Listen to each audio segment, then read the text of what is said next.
All right, everybody. Hello, good evening, and welcome to the Aegis Guardians League Week 2. We're going to be highlighting Literal Monkey's Grass versus DGZ Arcadia. My name is Moose, and I am joined by Cursive. Cursive, how's your week been? Pretty all right. How about you? Oh man, it's been so beautiful. I was talking to you guys earlier in the chat today about just how beautiful Vegas has been this week. 70 degrees. It's been pretty great. Gonna be 70 degrees at the Super Bowl, so be really fun. I'm gonna go and do something Super Bowl wise. Probably go to a friend's house and hang out and chill out. Any Super Bowl plans for you? I'm working like a Oh, lot, so unfortunately, I don't really have too many plans other than that. But I hope to have plans one day. one day to have plans. I mean, that makes sense. That makes sense. Are you a football fan at all? Do you really Oh care about heck it? yeah, Yeah. heck You yeah! I love have a football. all right. We're real quick predictions. Is it Bengals or Rams?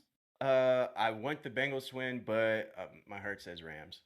I mean, it makes sense to me. I think that the Rams do have it, but I mean, a Cincinnati win would be so good. Cincinnati's Yeah, been so bad for so long, and now to exactly. see them come in and actually win the Super Bowl, it would be pretty clutch. It'd be pretty cool for sure. But with that out of the way, we could talk about Aegis Guardians League. We're getting into week 2 here. We were talking about some of the predictions that are coming into week 2. Obviously we've got half the teams want to know and half the teams that are 0 and 1. Looking at the rosters, looking at the games from week 1 and any of the games week 2, any of the matches that you're really like looking to see how they play out. Besides this one. Yeah. Well, no, I think this one was the one that I really was like focused on because both the teams had so much. I would say they had so many similarities in terms of how long the games took. 26 minutes on average for each of their games, when the league average was about 31 minutes. And Right. they both finished really, really quickly, but they have really different styles of play. Correct. That's fair. That's fair. We could talk about them for a little bit. Like you said, literal monkeys grass and Arcadia. They both were pretty dominant. I mean, for lack of a better word, they played really well in week 1. They definitely showed themselves as pretty good teams in their matches week 1. Arcadia going up against Tough Sapphire, winning that series 2-0, and then we've got Glacial Omen that fell to Monkey's Grass last week as well. So definitely going to be interesting to see which one of these teams does get the edge in this. I I don't know. I think I said in my prediction that LMG was going to win, Mhm, but it's just it could go either way. There's only so much data that we have about the mhm. teams right now. So I'm excited to see who actually is going to be able to take this win. Yeah, and actually, it looks like we're getting into the bans already here. So, Oh patch yeah. 12.3 and everything like that. So, real quick, there have been a lot of nerfs going on. And yeah, we already see the Shin taken away. This is absolutely geared towards KC in the top side for DZG. Plays a lot of top laners. And yeah, mostly, I would say mostly engaged tops. Right, like if you're looking at their OP.GG, a lot of games played as the Shen, the Jax. Recently though, has been binging the Singed, so I'm curious to see if that is a an angle that Monkey's Grass is going to try to go for. Other than that, Arcadia going to ban out the Kaisa, the Fiora, and the Almighty Janna is getting banned from LMG along with the Senna. Yeah, actually, I think the Senna was a good band, but yeah, I was gonna say they're just gonna go ahead and lock something like a Caitlyn or a Jinx. The fact that there is so much up right now, and when we see Sir Grind's last games, in week 1, like he just popped off so hard. So they're gonna go ahead lock this Caitlyn in. She did get a nerfed slightly, but she's still gonna be a beast in lane. Yeah, definitely. I think that is the option is you have the choice. If Caitlyn and Jinx are both up, you have the choice of the two. You expect that DGZ is potentially going to go for the alternative of the two picks, but the Ziggs is going to get locked in first.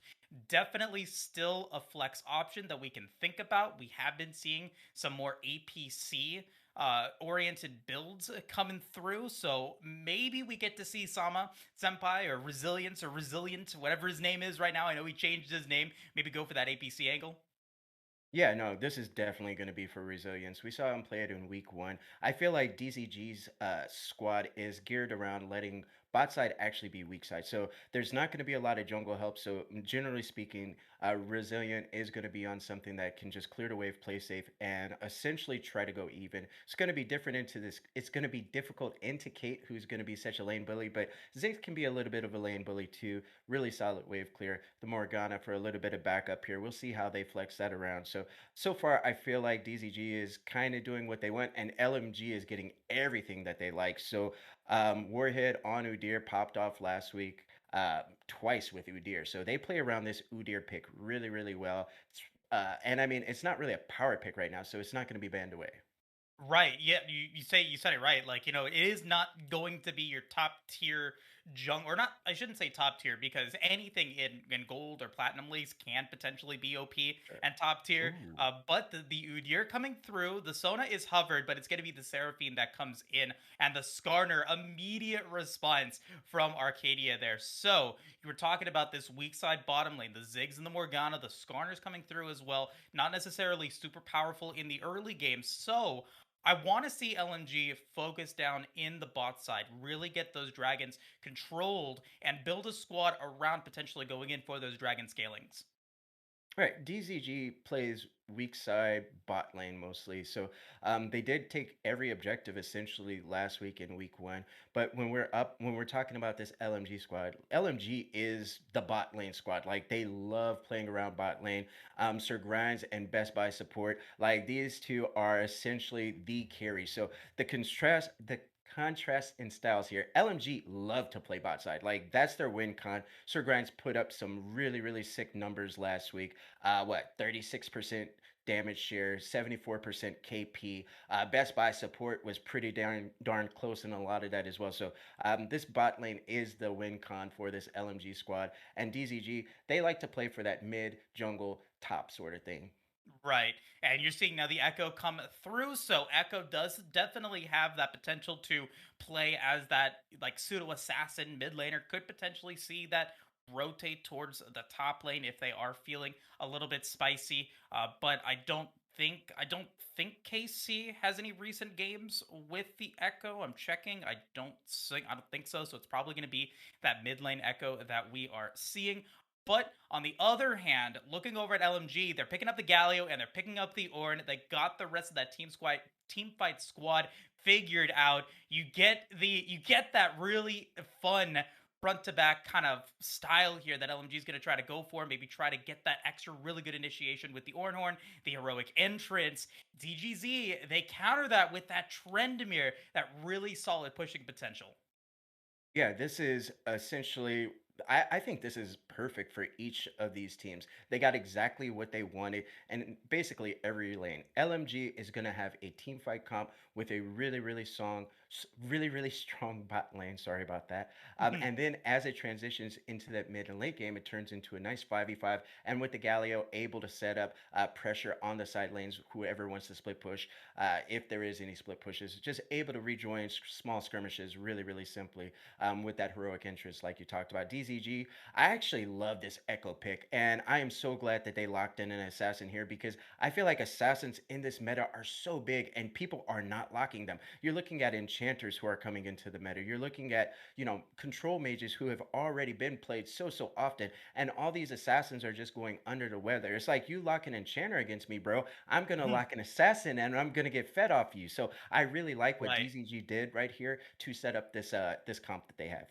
Right, and you said it correctly. You said it like you hit the nail right on the head here, cursive. And I think that that's really cool that we get that in game one. We get to see both squads really show off what their compositions and what their team styles are all about here in game one. So it's really going to be boiling down to the skill that both of these teams have and how they're going to be able to react to the advantages that their opponent is going to be bringing to the table.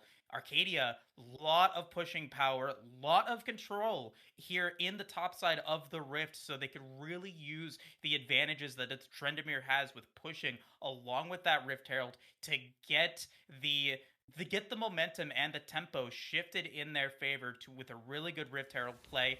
LMG though, they've got the options bot side. They have the opportunities to go for those early drakes. They have the chance to really stack those up and outscale LMG in team fights, that if they are able to force Arcadia into those team fight situations, if they get control of the map, they're going to be able to put so much pressure this on this composition that DGZ is not necessarily going to be built for. They're built for that split pushing. They're built for those picks, and they're built to try to make it a skirmish fight style game.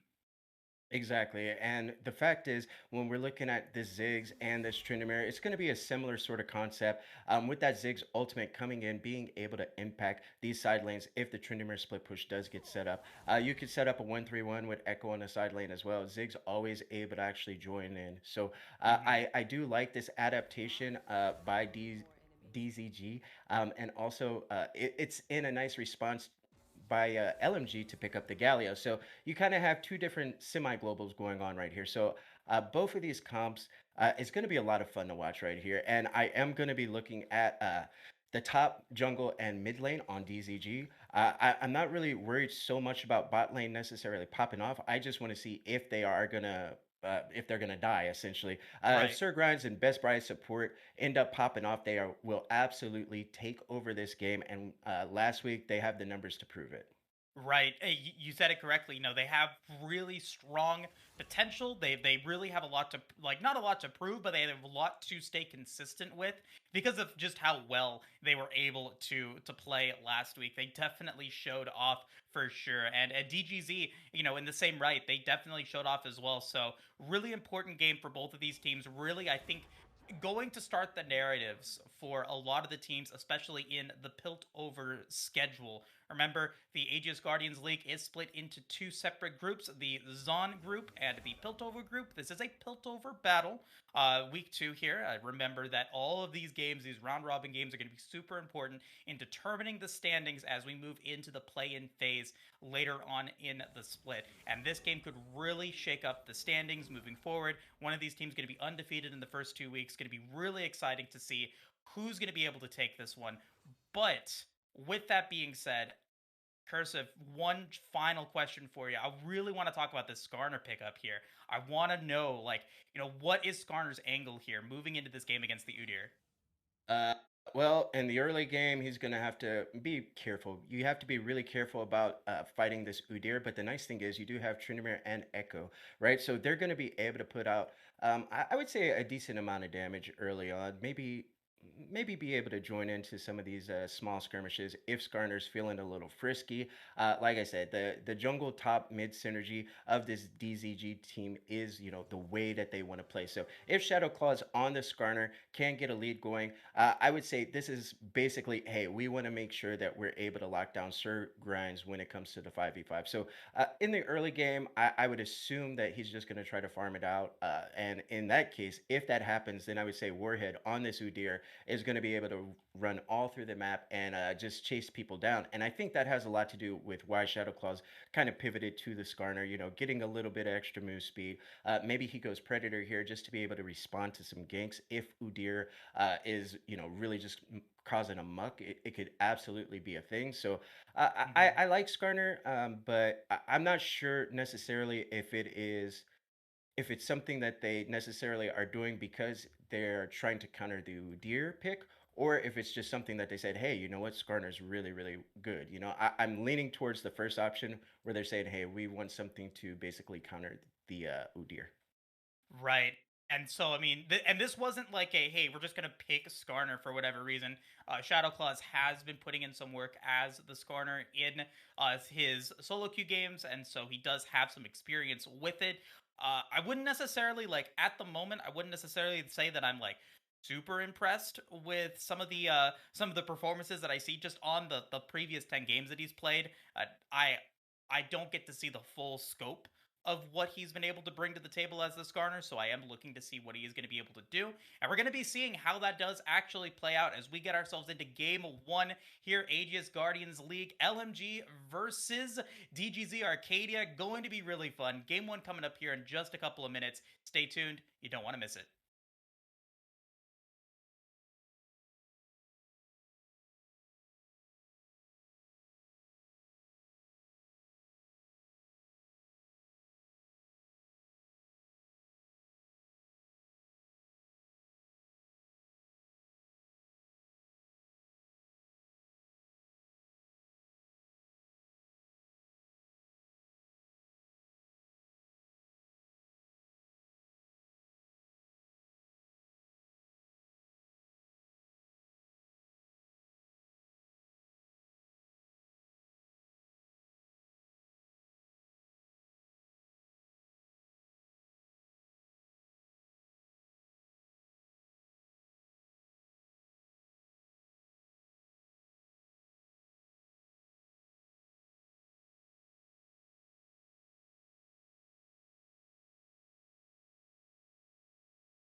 All right, everyone, welcome back to the AGL Week 2. We've got game number 1 about to start. Just some technical issues coming in from the players, as always, seems to have some issues here, but that is a-okay. It happens. I have issues. Everyone has issues, but regardless of that, it gives us a little bit more time to talk about these team compositions, to get a little bit more insight into what we expect coming in from both of these teams. Cursive, you're talking about, like we've been talking about, maybe like the win conditions that LMG is going to have if they want to win this game.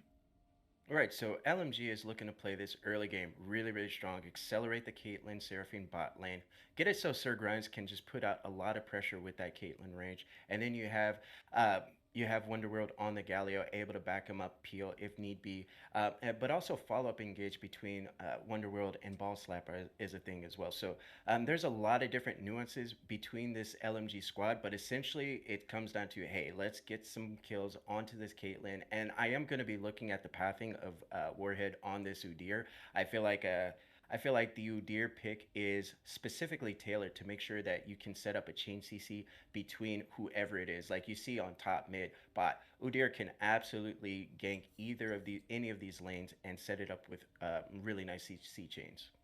Right, exactly. And that's the big thing here is, are they going to be able to get those nice CC chains? Are they going to be able Yep. to make sure that they can actually make sure that the Caitlyn is able to drop all that damage? Because you are a one carry wonder side over here on LMG. You have the Caitlyn, and that's about it. They've like this Caitlyn has to be massive on the damage charts if we want to see this LMG squad just be able to get past some of the front line that is built up. Regardless of that, though, Surge grinds as well. He picks up the cleanse because he's worried about, the dark binding landing, the chains of corruption landing, just all of the CC that still DGZ has. And with that being said, though, we are now ready to begin the battle. We are back. We are live. It looks like maybe about ready to get into it. Cursive should be really fun. Yep, and right as we get into it, there goes that pause. So definitely something on that side of a DZG. We're actually going to pause again, I want to say, right, to buffer. So I'm paused at 24 at the moment. I want to say we just pause it just to make sure that we can buffer something up. This is one of the things about spectation and that delay. And we'll just say like 3, 2, 1, go. There we And there go. we at yeah 26 seconds now. So at the top side right here, DZG going in, seeing maybe, hey, we can get something going on with the dark binding early on, get ball slap get ball slap behind on this Orn, and it might be happening here on the top side. Yeah, gotta be careful. Ball slap in Oh, flash. trouble. Running away, but flash for flash. No kill. Yeah, I like that aggro right there by Magfries on this Morgana. Says, hey, you know what? I'm support. It doesn't matter if I burn my flash. So yeah, that's going to be that Orn flash going down. And like I said, I really want to see how Warhead is going to be pathing this game on this Udyr. Because if this Udyr can absolutely unlock Sir Grants on this Caitlyn, it can be very, very difficult for the side of DZG. Now, Cursive, I have to ask you: does Wonderworld have items for you? Wonderworld, no, I do not see him with items, and it looks like he's backing right now to actually buy. So this is a misstep right here. He's absolutely going to miss out on this wave. He's going to be set behind really, really big. So maybe it was that pause thing. Maybe it's like jitters being live. You got this big stage, all the fans just judging you and, making fun of you every time you mess up. So this is one of those things where it's like, okay, well, we'll see how this one works out for this Gallia pick. I mean, but again, it and those small things really do matter, especially for a team that needs to get ahead so early on. Like, that is the win condition here. Sir Grinds on this Caitlyn needs to get that damage and needs to really pop off here to make sure that LMG has the damage moving into the mid game so that they can actually get some of these frontliners down. Shadow Claws as the Skarner, Chaisa as the Trendemir is going to be really tough to get taken care of, even with the Caitlyn getting fed because of the Unstoppable Rage. So, there's a lot of options that DGZ have at this point. Arcadia, I think, really feeling comfortable right now. Ball Slap's just getting slapped around in this lane already. Man, Cursive, this is a rough one. Yeah, he's gonna go down. First blood going over to KC with the Tryndamere pick. Oh no, it's disaster. And Ghost isn't even used in this. This is a Ghost Flash Trendemir. You know that Ball Slap doesn't have the flash, and you exploit it so quickly. GG's Arcadia on the board already.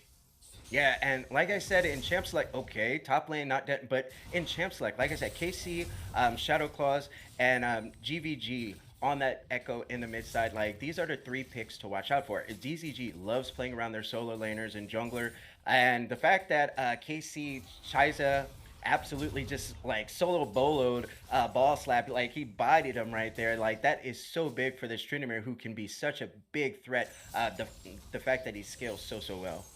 Right, and on top of that, Chaisa is able to get a really, really strong, like a much better back than Ballslap was able to get. He has to use teleport. He comes back with an extra pot and a Tear of the Goddess. So again, just really buying into trying to wait for that late game, trying to get that tier item built up. But it just allows for this Trendemir to just have full reign in the top side of the Rift. Can go in for those deep wards and really keep him safe. Keep his jungle safe as well. And so really excited to see how that plays through, though. The root's going to land on the Magpies. In trouble. The Ignite's going to get used. A lot of damage. Magpie's in trouble. Senpai's in trouble. But it's not going to be any kills yet. Grinds misses the shot there, and now Shadow Claws trying to come in to finish the job. Maybe getting the kills onto the Caitlyn, onto the Seraphine. They get the nice root into the trap, trying to finish it. Sir Grinds again, can't get the kill. No, it's Senpai that ends up taking the win, and Arcadia. Man, that is disastrous here for LMG. Yeah, DZG Arcadia, resilient right there on the Ziggs pick says, hey, we got to help our boy out here. Shadow Claws is doing the work right here, trying to gank for us. And yeah, they turn it around, get the kill onto Resilient. And that's crazy. The fact that this bot lane is picking up those kills, okay, mid lane, is really impressive because this isn't necessarily the strong point. The fact that Shadow made that gank really says, hey, we need to be able to help our bot lane out. Ballslap again in trouble. Name of the game is now another kill. Oh my goodness. You just spin to win for the Trendemir, and there's nothing that this Ornn can do, falling again before the 5-minute mark. Ooh, this Ornn pick is, he's having a rough go of it. The tier, now I get why you picked tier. Fimble Winter, I think that's how you say that. Yeah. Fimble Buster, yeah, Fimble Winter is a really solid pick, but when you're going up against Tryndamere, I think what you got to rush right there, okay, he's going to go for Bramble. I was going to say go Plate Boots, but I could see the Bramble working out too. You need to buy one or both of those items early on just to make sure that Tryndamere isn't such a threat. But yeah, now he's got 2 kills. He's picking up those Berserker Greaves. Oh my goodness, and it's not over. Yeah, Taunt gonna come in on number 1, but he will be fine. Nice roam there coming in from Magfries as the Morgana, just trying to be able to add more pressure into the mid lane. But again, I want to talk about this Trendemir pickup even more because you brought up a big point, is the Berserker Greaves. Being able to outspeed your opponent is how you win as the Trendemir. That is the goal, is you want to be able to just stay on your opponent's face, and Ornn doesn't have so many escape options, so that means that the Trendemir is just going to be able to just slap him and slap him and slap him all throughout this lane, and with the 2 kills is just in such massive control. Yes, the Bramble Vest is good, but you're not going to be able to, survive a extended trade with this Trendemir. So really good pickup here coming in from Chaisa, from KC. I don't know if it's KC Chaisa or if it's just KC. Regardless of that, he's having a really phenomenal early game so far. Yeah, Chaisa is having like such a good game early on, and he needed to. And right here on the top side, it looks like Warhead is going to be spotted out on these wards. Sorry about that. And yeah, he's looking for an invade right here on the wraparound. And oh man, everybody's here on the top side. It looks like he's here just to back up his boy Ball Slap. And there's fighting once again on the bot side as well.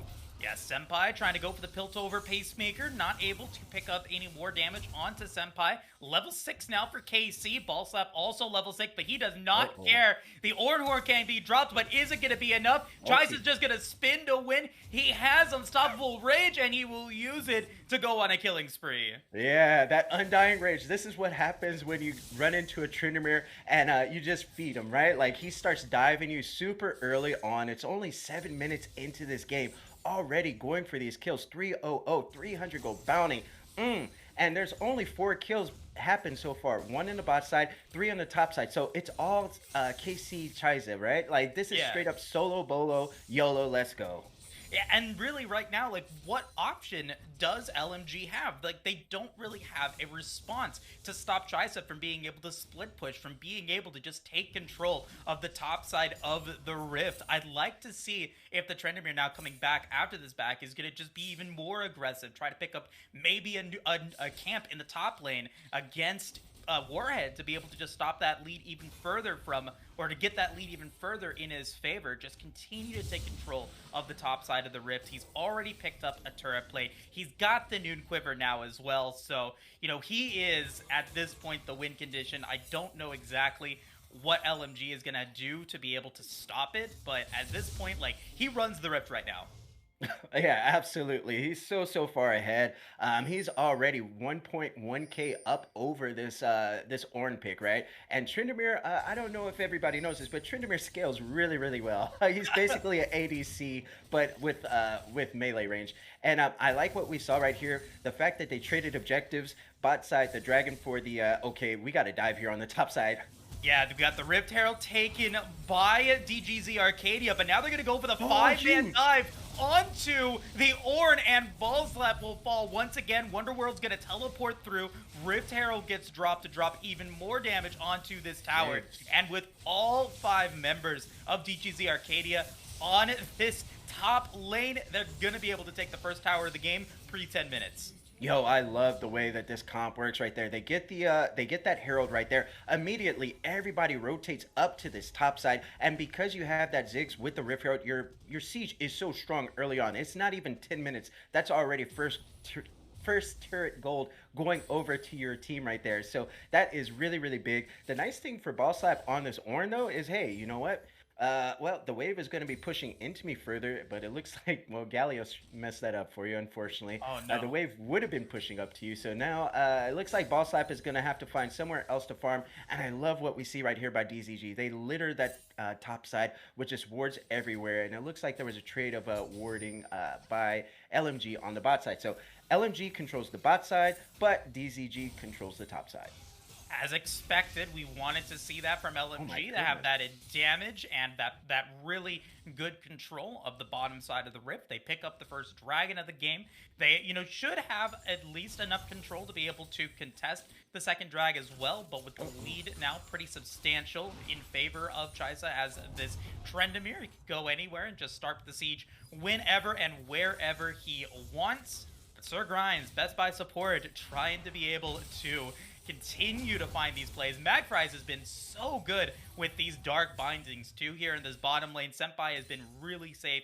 He's now 2-0-0. Yes, he's behind in CS, but he's about even in gold with the Caitlyn right now. Yeah, exactly. And the bot lane has been a nice struggle, but okay, top lane, look at this. All right, Chrono Break's gonna get used, and Ball Slap is just getting ball slapped in this game. 0-5-0 on the Ornn. Yes. Yo, GVG on this Echo pick, they lane swap with the Tryndamere. Tryndamere was like, oh, I'm fed, bro. You got this. And yeah, Echo was like, yo, I want to get in on this too, right? So now Echo's going to pick up a kill. Echo is down so much CS though, right? He's down, what, 23 already? Like, that's pretty big CS lead for Wonderworld on this Galio. But look, the plates are going down there, sieging down this bot side turret now as well. Tryndamere rotates down, so this is going to be very difficult for the side of LMG to deal with, because this Tryndamere is so fed, and we talked about this in Champs, like, they're a low damage comp. Yeah, continuing to take resources away as we get another fight. Suppression onto Grind's gonna get dove upon. The Trendemir trying to pick it up, but Wonderworld will get the kill onto Magfries. Sama Senpai is so low and will fall. Shut down against the Ziggs. Undying Rage is used. Trice's still alive. Can he survive this play? He's healing. He's shielding. He's moving around. He's getting taunted. He gets the double kill, but it's a shutdown as Wonderworld picks up another one. Yo, LMG answers with the Galio, right? Wonderworld on this Galio pick absolutely needed to make something happen. He has the gold right here. He's 3-0-0 with that one. He had built up a nice CS lead in that mid side. And yeah, he took the lead. All he has is Merc treads right now. Like, he doesn't have a mythic or anything like that. But the fact is, the Galio just had so much CC, was able to follow up Best Buy supports engages, and it just happened. it happened for the side of LMG. They took it over and they needed that. Yeah, and he's building APC. Like, he knows that he is now the win condition for this squad. 3-0-0. He's going to be able to pick up that Night Harvester here with this back. I'm sorry, the Hextech Rocket Belt. Pardon me, that is the alternator and the blasting one. Excuse me. I know my builds. I know them, cursive. I know them. Anyway, Rocket Belt's going to get picked up, so, going to have that extra maneuverability. I want to see him actually just build AP at this point. Like, he needs to be that damage and that AP threat against this squad, and he might have a chance to stop the rest of DGZ from having it, though. But we got a phase check. Best Buy support's going to get rooted. He's going to get bombed, and he's going to take almost all of his HP, over half. Yeah, no, they had a Death Brush set up right there, trying to pick up this Hextech Dragon that just spawns right there, and big damage going through once that Dark Binding hits. And look, they're trying to siege this down so that they can push this in and maybe rotate up to that Dragon, but now everybody's here in response. We'll see what happens right here, because I feel like something's going to happen in this river over this second Dragon, because everybody is here on the side of LMG. Don't know if it's advised for Arcadia to try to go for a fight. It would be a 5v4 if they wanted to go for it. The traps are dropped in that choke point. So the split pushing, like you said, is there now, with a lot of damage onto that tier 2 tower coming in from GVG number 1. He actually doesn't even have a response yet from LMG, so this could potentially be tower number 2 going down. Instead, he is going to back off, playing it safe, but he did a lot of damage onto that tier 2 tower for that Drake.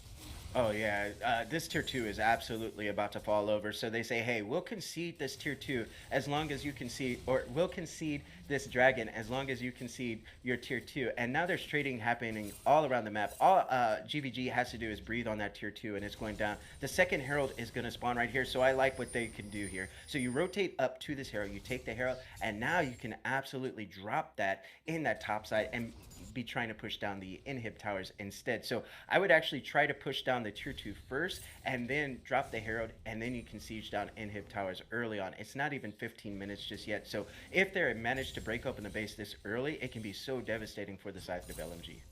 Right, so we did get the reset coming in from Arcadia. They're able to pick up the Kraken Slayer coming in from Casey Chisa, just building full damage, doesn't even want to be able to to outmaneuver the side of LMG, just wants full power, full damage, no Gale Force picked up. Gonna pick up a pickaxe as well, so it's still pretty powerful. Ball Slap in trouble, gonna try to go for the headbutt, but the Black Shield from Chise is gonna be able to keep him alive, and the root lands, and now a teleport from Wonderworld could be ill-advised. A nice use of the Encore, though, from Best Buy support. Is it going to be enough? Azelhol's going to get used, but Chise is now in Undying Rage. A Hero's Entrance gets used as well, but the knockup doesn't have any effect. Warhead now in 0-0-0, but a 200 gold bounty is there. He's getting slapped upon, and he will get shut down. Magfries picks up the kill. It's a 3-0 shutout in favor of DGZ. Yo, right when they thought that they had Casey Shiza, he just says, yo, I'm Tryndamere, I'm spinning a win. He runs away, and yeah, he was trying to donate a kill over to Resilient on the Ziggs. Resilient doesn't have this attack speed though, so it goes over to Magfries, and this all happened with just deep invade plays, trying to set up for this Rift Herald. It looks like they're probably not going to be able to start it up though, just because their HP bars are so low. So unfortunately, they might end up losing this if the side of LMG just starts it up right here. That's a free Herald. Right, and so maybe they have the opportunity to make it happen. They did get some warding down. They're going to be able to also get the extra vision, so they know that there's no DGZ Arcadia members in the area at the moment. But they are on their way back. Casey Chisa is in the area, will be able to sniff out that Warhead is on the Rift Herald, and so they could potentially try to go for something here. Got to be careful, though. I mean, yes, it is a 7-1 and 2 Tryndamere, but he doesn't necessarily, I don't think he can 1v5 at this point. So he is going to back off, going to go up against Ball Slap, going to stop that push there. And the rest of LMG, or at least Best Buy support, is going to go into the river as well. Yeah, and Best Buy support hit a really nice Encore right there. Encore is actually back up right here. So I'm surprised that they don't want to do anything here with the Seraphine ulti, and okay. Okay, got Chrono Shift or Chrono Break gonna get used, and unfortunately, not exactly the best angle. Gonna have to flash away, so doesn't have that Summoner spell Oh, up. Encore's gonna get used. Who's gonna pick up the Rift oh, Herald? It's a steal. Best Buy support denies the Rift Herald, but now does the fight go in their favor? A lot of damage, and now the suppression coming in against Best Buy support. The Seraphine falls. Chaisa has the Undying Rage up, but can he survive? He'll spin out and will. Now Sir Grind's in trouble. He's trying to drop the damage now to about 200 HP. He's going to back off. Another root going to land for Magfries as this Morgana. Ballslap's trying to do what he can, but a nice Black Shield for Shadowclaw is going to keep him alive. Got number one is number one as he takes down Grimes. Going to be able to also take down Ballslap thanks to a kill there for Shadowclaws. And once again, it is disaster for LMG. All the kills going over to DZG Arcadia. Oh man, LMG win that with a nice little Seraphine Q, and they lose everywhere else. That feels so bad. Like right when you're thinking like, oh, the comeback, it's gonna happen. I'm believing in the copium, right? The hopium, Right. and then it's just like, nope, nope, nope. You guys lose everywhere. Right, and now it's going to be the Mega Inferno Bomb. Wonderworld's going to flash away from the damage, and so will not have that Summoner spell available for this Dragon fight, spawning in 16 seconds. Remember, that is LMG's win condition. The Dragon scaling, the Dragon Soul advantage. They need that play in order to make sure that they can continue to keep this fight going, because right now, the control of the Rift is DZG Arcadia, despite the Golden Dragon Vantage going in for LMG. I like what LMG does right here, though. They say, hey, you know what? We have the Herald. Now we're going to try to siege it down. This is exactly what you want to do. You say, hey, we can't contest this Dragon play right here, but we can absolutely take this tier 2. And I love this play. So on the side of DZG, they're going to get here, but this Herald might actually get off another charge. And now it's basically, hey, can we get out of this jungle with our lives? And yeah, the cutoff is here. We'll see if LMG can get out of here. Yeah, big play there from LMG. They do get really good use out of the Rift Herald. Double headbutt going to land. And they're going to go up topside to rotate to use the Demolish from Ballslap to pick up that tier 1 tower as well. Get a little bit more of that standing gold. It will be traded for the mid lane tower, though, with 4 members of DGZ there. Wonderworld's going to get slow. He's going to get pulled back in. The suppression is there, and it's a shutdown. Casey Chaisa adding to his kill count now, taking down the Golem. Right, so this is an important lesson to learn that Echo might fall for as well. Oh, yep. Oh, nice play there. Great chrono break, backing off. It's not done. It's not done. Hey, he's got the shielding coming through. Best Buy support trying to do what he can. Sir Grinds is there and will be a shutdown. Best Buy support picking up that kill. Right, so both of these mid laners paid for it with a pretty costly and easily avoidable mistake right there. When you see 4 or 5 people all at the tier 1, just give up the tier 1. It's 20 minutes. It's not a big deal. You don't have to try to defend that. So GVG basically was just like, hey, I just saw what Wonderworld did right there. I just want to send it back, you know, like he's trying to help his boys out. And it goes on to the Seraphine, luckily. So Seraphine isn't building full AP or anything like that, which is good. But Sir Grinds is still the win con. And when we're looking at how the kills are stacked up for the side of LMG, look at this. Wonderworld's got 3 kills, and now Seraphine's got a kill. So this is not the way you want this game to go if you are the side of LMG. You know, I actually, like, I'm not unhappy with the play that GVG Gamer or GVG number 1 played there. You know, he was trying to stop the backs. That's why I used the rocket belt early to try to be able to allow for the rest of his squad to push forward. And because he was able to stop the back from Grinds and Best Buy support, yes, he does lose his life, but he trades it for the mid tier 2 towers. So you get more structure gold and more, you know, map advantages over on the side of DGZ Arcadia. With that play, you even out the mid lane towers. So not necessarily like the worst trade for it, because you do get the extra 600 gold back, but it's still, you know, wanting to see what DGZ Arcadia is going to do next. Where are they going to be focusing the split pushing power so that they're able to potentially just continue to crack the base of LMG wide open? Right, and we see it in the bot side right here. So Echo and Galio have both moved to the side lane, which makes perfect sense, except GVG on this Echo didn't take TP or anything like that, but luckily he's got the boys behind him. He's got backup. And then we have Tryndamere here on the mid side. So this is going to create a lot of pressure. And okay. Oh, Wonderworld going to be in trouble, going to get stunned. Nice. from the Echo there. Bud is going to be able to use the Zhonya's, but he will get suppressed. Ultimate used from the Skarner, a lot of damage. Wonderworld in trouble, and Resilience going to be able to pick up that kill. But with 4 members of DGZ, pardon me, 5 members of DGZ Arcadia in the bot lane, the rest of LMG says, you know what, we'll take that trade, and they're going to pick up a Baron for Wonderworld's death. Ooh, I love this play so much. LMG says, hey, we will sneak this Baron right here. So not only are they going to get a power play out of this, you take the Baron away from this DZG team who had been doing so well. But that is going to be that inhib tower falling. Here goes. Arnhorn coming through. It's going to be the Encore landing on the Shadow Claws, and he will fall. Shut down there, going towards the Ood here. GVG number 1, the next target, using Flash to get away, and will survive. However, that Baron given up is so big for LMG. They continue to keep the pressure going, denying the split push.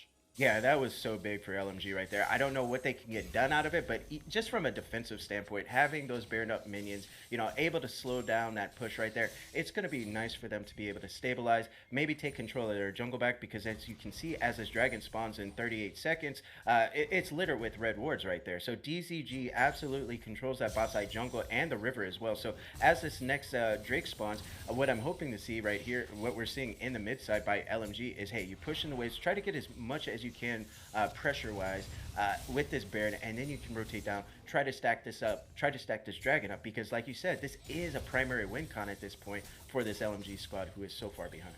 Well, right, and right now DGZ, they are just trying to stop the siege. Mega Inferno Bomb used defensively to stop the push of the Baron up minions. They are potentially in a 5v5 situation. They do get the play onto Sir Grinds. He is in trouble, but he's able to back off. He has so much maneuverability, but it is not going to be enough. He will end up falling, and that is the big damage no longer there. A great knockup from Wonderworld is going to land onto 3, and the knockups continue as Wonderworld takes on Resilience. Magfries is in trouble. It's a double kill for Wonderworld, and this Galio is having a statement game. Yo, the Galio pick is working out. What a huge entrance by this Galio, and he absolutely was the win con. He is the win con, and he played that so well. Immediately goes in with the heroic inches, turns around, picks up 1, picks up 2 on the rebound, and yeah, that was so big for this LMG squad on this Baron dot push right there, picking up that inhib tower, rotating down for this dragon. That's going to put them on soul point as well. Even though there is a lot of kills on this Tryndamere, there's not a lot of gold elsewhere. So actually on the bot side, even though Sir Grinds has 0-4 and 3 on his KDA, right, he's actually up in gold about we'll call that 700 right there. So it's kind of surprising how this gold is spread out on both of these teams. Right, you know, you put all of your resources, all of the eggs into the Tryndamere basket, and to be honest with you, I don't really see a lot of split pushing coming in from KC. Like, he's been playing LMG's game. LMG wants the team fight. They want to be able to get you into that 5v5 situation, and that is just something that Arcadia is not built for. And unfortunately, DGZ Arcadia continues to try to go in for those plays. And remember, in that last fight, they were able to get the kill onto Sir Grinds, but that wasn't the big problem. It was Wonderworld. Great heroic entrance, great call of the Forge God from Ball Slap, and they get the team fight that they want, resulting in that inhibitor falling in the mid lane as well. So really solid plays coming through from LMG. They have the 3 Drakes. They have the chance to go for that Ocean Soul in 4 minutes, and so they have to play this next 4 minutes super carefully, and if they do, they're going to be able to really be in a good position to finish this game off. Guys is in trouble. Everybody's here trying to actually stop this. Yeah, he's going to spin, but can he get out of this? He has the Navori click plays to try to be able to go out and do what he can, but he's going to get knocked up from the call of the Forge God. Warhead's in trouble. Warhead will fall, and it is a 1-for-1 as we go to the bottom lane. Encore is going to get used. Sir Grinds will fall as well as Warhead. Now going to be a stun onto Best Buy support, and the push in the bottom lane. Continue to see these distractions across the rift as Chaisa is taken down. It results in a 3-for-1 trade in the bottom lane, along with that inhibitor in favor of DGZ. Yeah, they had to use a lot on that top side to stop Shies on that Tryndamere right there. So this was big for both teams. Each of them got something out of it, and we're seeing trades all around this map, right? We're seeing really solid decision making by LMG and DZG. They're saying, hey, LMG wants to say we're trying to take pressure off of ourselves, but still put pressure onto you, and DZG is just saying, hey, if you're gonna kill him there, we're gonna kill him down there. Anyway, what I was gonna say is I feel like DCG learned a really valuable lesson after that fight in the jungle that went so south. It was essentially, hey, we don't need to play around these choke points. When you have a Galio, Orange, Seraphine, if we're all around, clumped up together in our jungle right there, we're just easy pickings, right? So we need to make sure that we are out in the open, making sure that we take these fights where it's not going to be 5-man knockups, 5-man taunts, or something ridiculous like that. And if that happens, if it continues to happen like that, I believe that DZG is going to win this game. We'll have to see if they can do it. Baron spawning in 35. Now remember, DGZ Arcadia did not build a single teleport into their composition. So while they can split push really well, they're not going to win in a 4v5 at Baron, at least not unless Shadow Claws is able to find a great suppression, unless you're able to get a great root from Magfries on the Morgana. So there are a lot of conditional clauses that are necessary in order for DGZ Arcadia to win here at the Baron Pit. Chaisa does push forward and then is going to be back into the potential fray, looking for a flank here at the river. This Baron play could be huge for both teams. Who's ever going to be able to pick it up is big, and Best Buy support is going to get caught out. Going to try to survive. The rogue entrance is going to get used, but not before Best Buy support falls. A lot of damage now onto Chaisa as he tries to be able to survive and does go into the Undying Rage, trying to peel away Wonderworld and Ball Slap. Call the Forge Guy's going to get used, and only getting the knockup onto Shadow Claws as he tries to run away. Going to get stunned. He's going to get knocked up, and the Scorpion falls. Warhead picking up that kill. Jungler down for DGZ Arcadia, and the rest of the squad low on mana, a little bit low on HP is going to be really big. But GVG number one is full HP, is full mana, trying to go for whatever peel, whatever damage he can get. Can't find the angle onto Sir Grindson, so he's going to back off as well. Oh, man. I don't know that worked out well for DGZ Arcadia. I don't think this worked out the way that LMG should have actually played it. I think they should have turned immediately to that Baron as soon as they saw that they won that fight. They probably could have burned it down really quickly. Unfortunately, when all that happened, they're not going to get it. Wonderworld has to back to try to actually stop this push from these super minions. And it looked like for a second there Shiza was going to go down because he just walks up to Sir Grinds, and Sir Grinds was kind of surprised. He was like, wait, what? He doesn't kill him, unfortunately. The ultimate for Caitlyn is not available, that ace in a hole. But as this next dragon spawns up, this is going to be that Ocean Soul point. So if they're able to get this, okay, flash over the wall. All right, Shadow Claw's going to find the suppression onto Sir Grind's going to try to flash away, but he will die. And now Best Buy support going to get flanked upon himself. Nice Encore is going to land 3, but there's no follow-up damage, and now Ball Slap is all alone. Dragon's down to about 3,000 HP, and the rest of LMG is running for the hills. They want the dragon, but they don't get it. Shiza picks it up. No Ocean Soul for LMG, and now Wonderworld is in trouble, using Flash to try to be able to get away, using the Rocket Belt to try to get away, but he will not survive. He's going to use the Hourglass to try to stall time, but it won't be enough. The Galio gets shut down, and now Warhead is in trouble, getting slapped by this Tryndamere. Killing spree, and it might actually be GG here, Curse, if you said it correctly. 5 members of DGZ Arcadia are now in the bottom lane, but now Best Buy supporting Grinds are back up there, gonna try to defend this siege. Tries is going in, he's moving, he's grooving, they got the stun from the Echo, they get the Caitlyn, they get the Seraphine, and they are trying to get the Ornn, but he is so dang tanky right now. They will end up getting the kill. Shut down for Chaisa against him, he will fall, but it will not matter. DGZ Arcadia, they stop the play from LMG, and they take game 1. Yeah, what a nice job by DZG to pick up this game one win in this best of three right here on this AGL week two. And LMG had such a nice job with the Baron push. The way that they were able to try to make this game a lot closer than maybe what it should have been was big props to them in general. But in the end, it was all DZG right there. The Tryndamere is so big, so huge, just takes over the game. He wants everything, wants the cookies, wants the milk, going to the table, and yeah, he's just eating all day. So nice job on this Tryndamere pick. Going into the second game, LMG is going to have to make some changes. Although I did like the way that their comp was constructed with the CC that they had, I think it just put too much pressure on either Sir Grimes, or what happened was Wonderworld, all the damage had to come through him. And although there were fights where he absolutely did it, it just wasn't enough, unfortunately.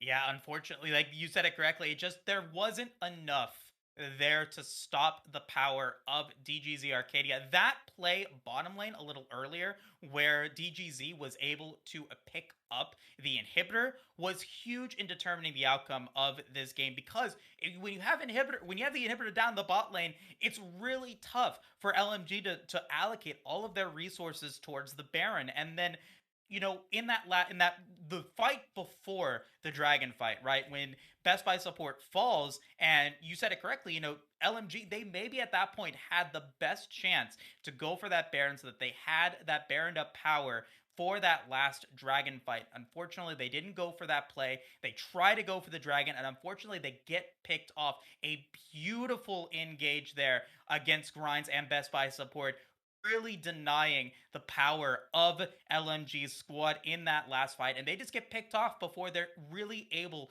to get the job done. They don't get the Ocean Soul. They end up getting aced, and they end up losing game one. But it was a really close matchup. We got to see the skills of both of these teams really get to be shined and show us what they can do. And game two is going to be really, really fun to watch as well. Oh yeah, absolutely. Can't wait. And LMG, I'm sure they got something up their sleeves, and they got to be saying to themselves, "Hey, that was winnable right there. Even though it went so south in the top side, it was still winnable." So, if I'm them, I wouldn't necessarily panic just yet. This is the time, week two. It's still super early. This is the time where you say, "Hey, team, guess what? Somebody's gonna have to step up, be a big carry or a secondary carry or something like that." And then, yeah, we just win after that. Right. And so, with that being said, game number two should be starting here fairly shortly as the teams get into the next tournament lobby. We should be ready to get that started. But in the meantime, we're going to take a quick break before we get into the next draft. Stay tuned. You don't want to miss game two. We'll be right back. Everybody panic! Hold on! I'm about to say something really cool. 3, 9, and lift off! No one dies screaming without me. I feel like I forgot to shoot something. You're starting to bore me. She's such a loser. Always ready to cry. Ah, come on. What's the worst that could happen?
Right, everybody, we are back. Game number 2 is now just about ready to begin here. Aegis Guardians League Week 2. If you guys are just joining in, DGZ Arcadia was able to eke out the win against Literal Monkeys Grass Ear in Game 1, and they're looking to make it a clean sweep by winning in Game 2 here, Cursive. So far, though, the bans staying the same.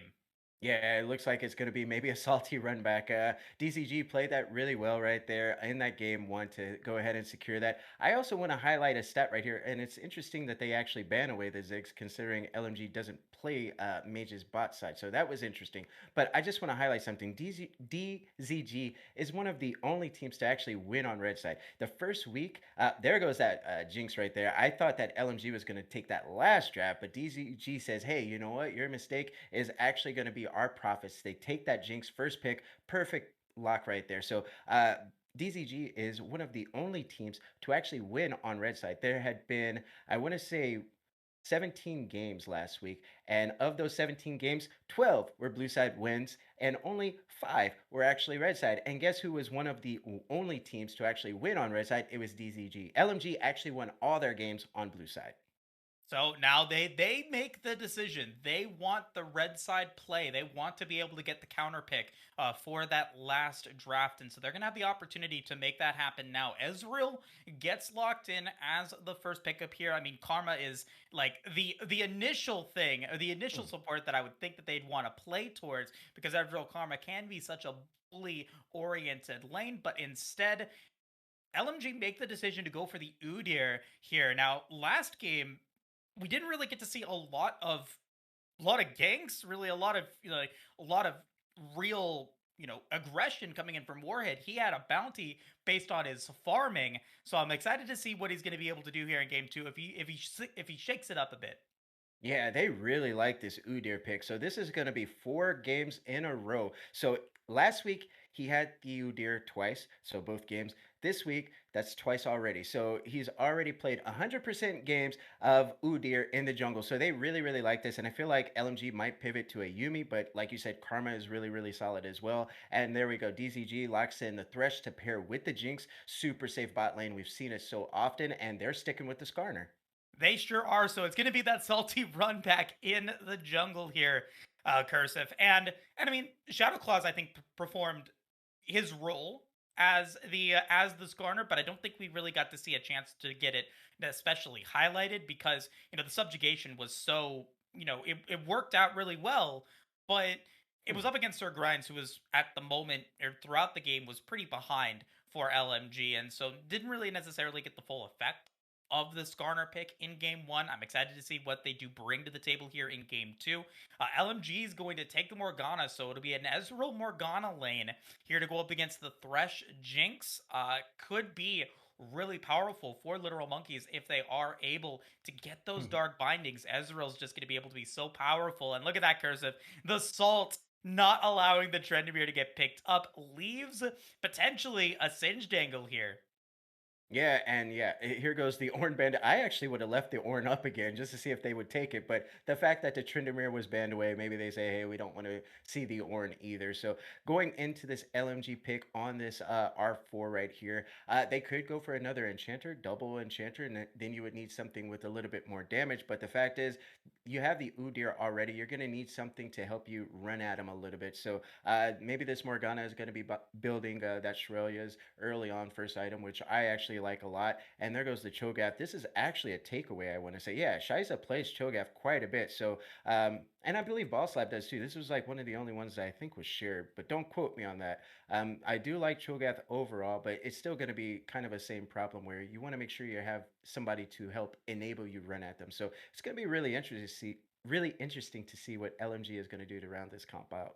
So Cursive, I've been informed from the DGZ coach Trezon to tell me that it's Chiza, I think is how it's supposed to say it. Okay. Yeah, Chiza. So not Shiza. Not Shiza. I it just sounded like that, so that's what I went with. I was And fine with it. I mean, it was fine with me too, but you know what? We have been corrected. Chiza's going to be playing as that Graves in the top lane to go up against the Cho'Gath, and the Echo is getting picked once again in the mid Ooh. lane, and Anivia coming through for LMG. We asked for more damage over on the side of Wonderworld and the Galio. We got it in game one, but now we get some heavy sustained damage coming from the Anivia here in game two. Yeah, this is a pretty interesting adaptation right here. I didn't see this one coming. We'll see how that one goes into the Echo. I know Anivia can be. I'm not sure about this one just because the Echo got locked again. And Echo's usually pretty decent into mages like this, but I do like in general the theme that LMG has right here. So you have the Right. Anivia wall, you have a lot of slows, a lot of CC in general. So it's going to be a higher damage comp this time. And then on the side of DZG, they ran back a little bit right there, but then they have extra layers as well. A lot of damage coming through with that Jinx scaling pick. And then you have the Graves to once again try to dominate this top side as well. So Shiza on this top side with the Graves pick, we'll see how he can go into Ball Slap to see if he can actually smack around this Cho'Gath again. Right. Yeah. Yeah. Last game, Chiza was able to get so fed so early on the Trendemir. The Ornn just got annihilated in the top lane, and there really wasn't much of a response to the first 15 minutes against the Trendemir. He really wasn't contested because you couldn't over on the side of LMG. So I'm excited to see now what this Graves is going to bringing to the table. Again, another high octane, high power pickup for Chiza, and we could see him, do the same thing. If he's able to get early kills against the Cho'Gath, that's not really a position that the Cho'Gath wants. Like he wants to be able to be that frontline menace, feasting away at some of these champions. And if he gets like baited or if he gets killed early on, it can be really tough for him to have such an impact as we move into the mid to the late game. My hot take though, Cursive, is this Anivia pick. I don't know how effective it's going to be because you want to be able to, section off parts of the team fight. You want to be able to use the ice wall to get someone out of position. And I feel like they kind of got outplayed there a little bit. Magfry played really, really well as the Morgana in game one, and he has Dark Passage lantern duty here for game two to save maybe some of these opponents out of position. We can also see the Dark Passage used when Skarner uses his ultimate to really get someone pulled out of position. I'm excited to see how this Thresh is going to play out. Yeah, I was thinking something similarly, but then I was looking at what was it, the Cho'Gath and the Morgana sort of combo with the Anivia, and I'm like, man, like if that was Gragas instead of Cho'Gath, like I think this comp would be pretty sick because then you could just explosive cast somebody out, right? And then you have the Morgana, the Udyr, and you have that Anivia wall to kind of just section them off and make sure that they stay out. Cho'Gath, it's going to be a little bit more linear. The fact is, landing that knock up with the Cho'Gath and everything like that can be problems at times, but you do have that Anivia slow. So the idea is, hey, you know what? If you get slowed up by the Anivia or stunned up by anybody, it's immediately into that Cho'Gath knock up, your CC chain down, and then the follow up damage with the Udyr, with the Anivia, and the Ezreal is going to be there. So I think the comp works. It's going to be a lot more synergy between everybody, but it still comes down to, hey, what are we going to do in the small skirmishes? How do we actually win these small skirmishes? And I think that's the biggest problem that I have in LNG's comp. Their small skirmish is not very great. Like it can sort of be depending on how you play it, but it's going to be relying very, very heavily on CC from the Morgana and the Nivea to actually start up the fights.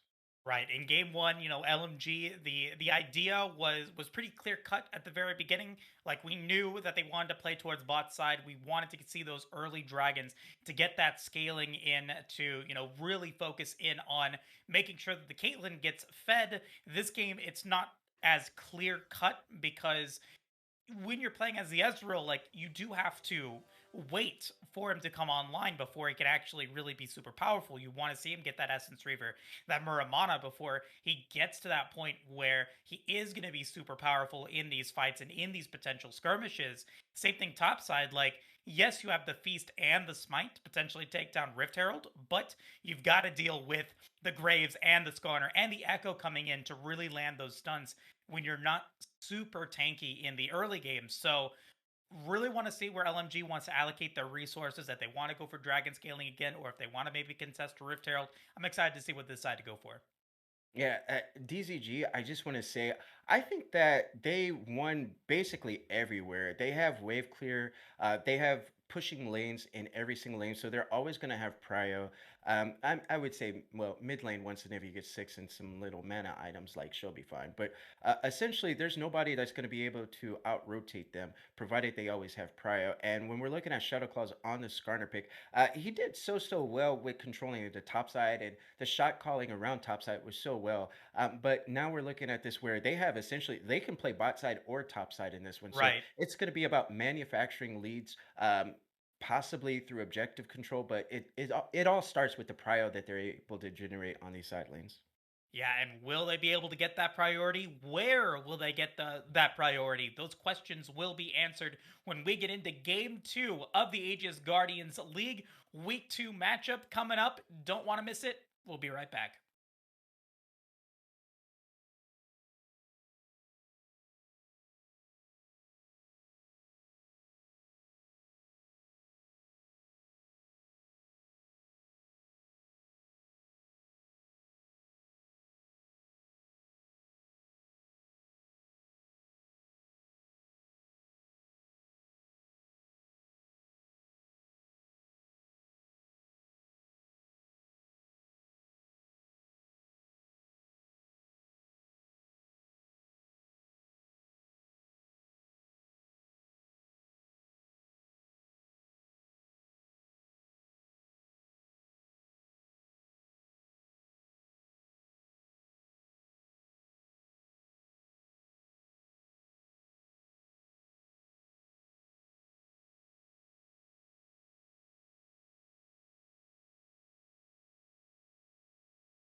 All right, everybody, we are back and we are live. Aegis Guardians League Week 2 is here, and if you guys are just joining in, this is Game 2 between Literal Monkeys Grass and DGZ Arcadia. DGZ Arcadia was able to win Game 1, and they are looking to make a clean sweep by winning it here in Game 2. Exactly. Both these teams are undefeated right here. LMG trying to get a little bit of a revenge, right? Ooh. Nice side step by Magfries right there to avoid it. But, oh, it's not over. Oh, nice stun there from Wonderworld's gonna get Magfries to have to flash away. He's down to 100 HP, and they are continuing the assault. Sir Grinds not gonna be able to land the Mystic Shot, and even then, maybe not able to pick up the kill. Still, though, it's gonna be Resilience losing out on that heal. Yeah, that was crazy right there. Just 5-man bot, see what happens. It's kind of a reverse to last game, right? DZG did the same thing last game on the top side. This time they say, hey, we'll do it bot, see what happens. And they almost get paid out right there. So nice job by them with that creativity to try to get something. They're just going to go ahead and trade some vision in the top side. And okay, we got a Death Brush set up right here on this invade by Shadow Claws and KC Shiza.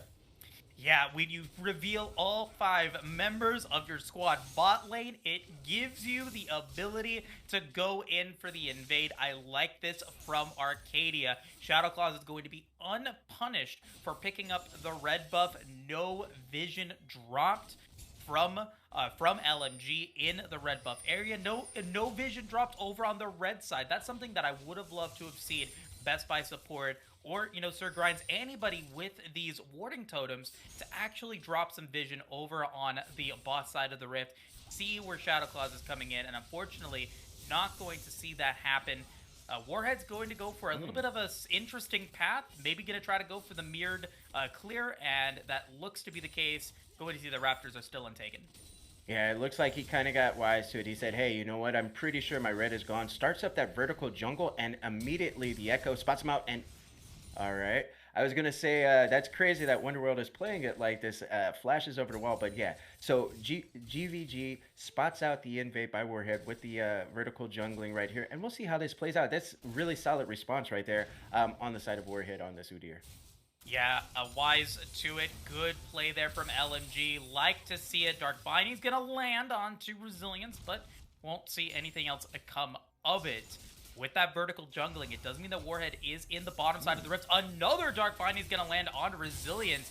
Ooh. Ryan's going to get a lot of damage. A nice play from Magfries, though. So the trade just continues to stay even as health bars are starting to get a little lower here on the bot side of the rift.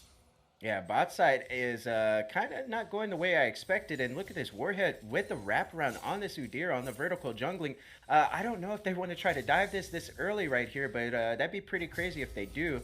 Maybe they can make this happen, but it looks like, no, Warhead's going to back away and get the crab here. So as we go into this next transition here, I feel like if Warhead wants to get something started, he might be able to get it done through mid. I'm just seeing the way that Wonderworld is just messing with this Echo. He's slapping him. And if Warhead pass up to this mid side, I think that they're going to be able to get a kill considering GVG just burned Flash.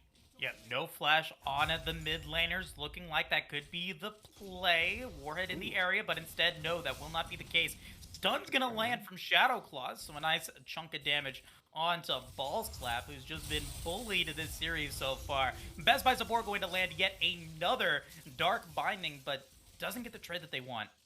Yeah, it's wicked interesting seeing Best Buy support on these enchanters. So when we saw Best Buy, well, we didn't see Best Buy, but in the last games that they played, it had been all in-game support. So we're talking Pyke, we're talking Nautilus. So obviously something happened where Best Buy support said, hey, we need to have these enchanters ready. Enchanters are very, very strong, don't get me wrong. In this case, in this scenario, it's just really interesting that they pivot to the enchanters over the engaged supports that Best Buy had been playing in the past and finding so much success with.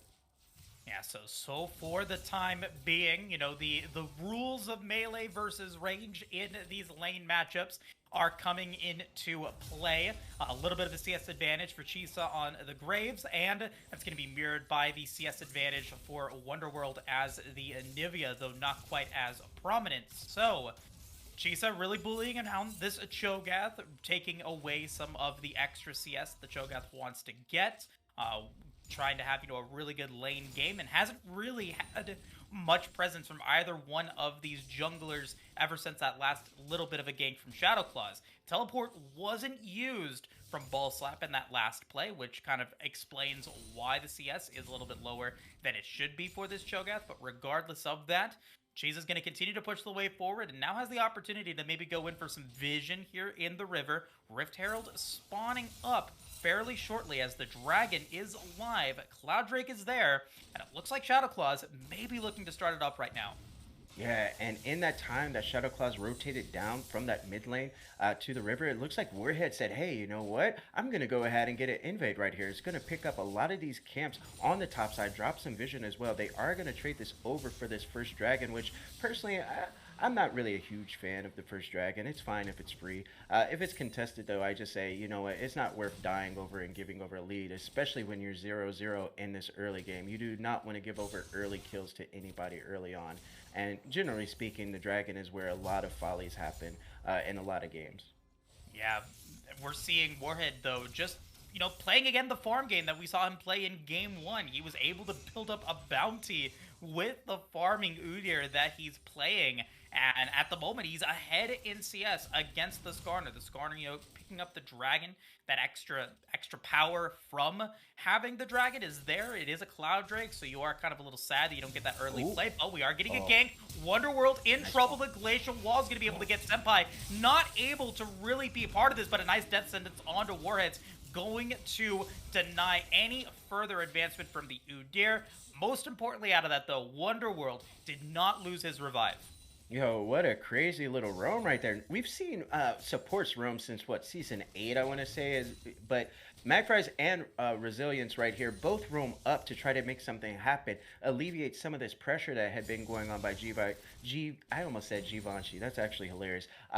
GVG in this mid side with this Echo pick. So it's definitely something to help out the wave and the push and everything. And Wonderworld does not have any mana right here. Already burned the TP to get back to lane once. And GVG is gonna go ahead and back by reset and then walk back up. And so much damage coming through after that Dark Binding lands. Yeah, so because you see them pushing forward, or you see the roam up mid lane. Ooh. Oh, nice death sentence, but with Senpai so low, they can't really follow up on that. But because of that roam forward, it does give Grinds and Best Buy support priority in the bot lane. But since there really isn't, any other neutral objectives to take because the dragon's already up, they're going to be able to pick up a plate because of it. Resilience is staying and gets hit by the Mystic Shot. Oh, Styles. Play. Magfry's now in trouble. Going to be hit by a turret shot. A nice root again from Best Buy support. Shadow Claws will be there to stop any potential dive. What a shot there from Grinds. Yeah, this bot side definitely got hacks on. They are aim botting or something because everything is hitting and this lane is not going the way expected. Normally, I would say that Resilience on this Jinx pick would be able to outpush this Ezreal, but no, absolutely not. The Ezreal pick is absolutely working. And not only did you get a nice kill right there and that Sheen completed as well, but you're getting a huge CS lead. And okay, roams back over from GB. Oh, nice flash to be able to get away from the Dark Bindings. Grimes using flash as well as his Arcane Shift. Best Buy support with the chains, trying to be able to get the kill on him back. Rise as he flashes away, and the Chrono Break will keep the Echo alive. It's a double kill for Resilience. Yo, Resilience needed that so bad because Sir Grimes was feeling himself right there, and that was such a nice play right there by GVG to roam down, make sure that this pick does work out, I should say, with this Jinx and everything. So yeah, they absolutely needed that right there. And now we got fighting on the top side as well. Chisa going to get hit by the Rupture. Ball Slap is coming in. Flash from Head, getting the stun, and there's the feast. Ball Slap picking up the kill against the Graves. Wonderworld is in trouble. Nice wall, actually. Going to be able to oh dear. BG. Warhead now looking to be able to find this Echo. He does not have Chrono Break, but he will be able to use the Q to slow him down, so he will be able to survive. Yeah, that Vision Ward right there just barely spots out the Udyr, and he says, you know what, I can't do this anymore. And look at this. Warhead says, hey, you know what, we're going to go ahead and take this Rift Herald right here. So I like this play a lot, and this is much closer than, hello? Much closer than, yeah, I was going to say, that's crazy. All right, Best Buy support in trouble when Pale gets used when the Black Shield expires. Best Buy support, he takes it as a 1-for-1. Nice play from Best Buy. Not done, mid lane. All right, GVG, going to be able to get away from the Ice Wall. Wonderworld still has Revive, but no mana, so we cannot follow up with that. So a bloodbath so far, 6 kills in 10.5 minutes. Yeah, pretty crazy right there, the way this is starting off already. So, 6 minutes in, a lot of kills going over. The next dragon spawns in 20 seconds, and we can see this river has been a contention for vision control in general. Both teams seems to be putting a lot of pressure in split maps, right? So, essentially, DZG had been putting a lot of vision wars in the bot side, but look, they're pushed in all the time. They're not able to set up the same vision as they did last time, and because of that, they're not able to actually set up the plays where it's in their advantage. So every time it seems like they're going to be able to get an advantage, we see Best Buy support land in a dark binding like that one. Oh man, another Dark Binding landing. Yeah, Best Buy support is really on fire. Really pinpoint accuracy with this Morgana so far. Able to land really crucial CC. That's what they need. The flash from Magpie is going to be able to deny the play, and now going to get taken upon. Stun's going to get used. Magpie's taking the kill against Best Buy support. This is huge because Sir Grinds is the primary carry for this LMG team. We talked about it in the draft in game one. We haven't really spoke about it too much right here, but the way that they are paying so much attention to this bot side, when essentially they usually don't play around bot, they've recognized, hey, Sir Grinds and Best Buy support are absolutely a factor, and we have to take them out of this game.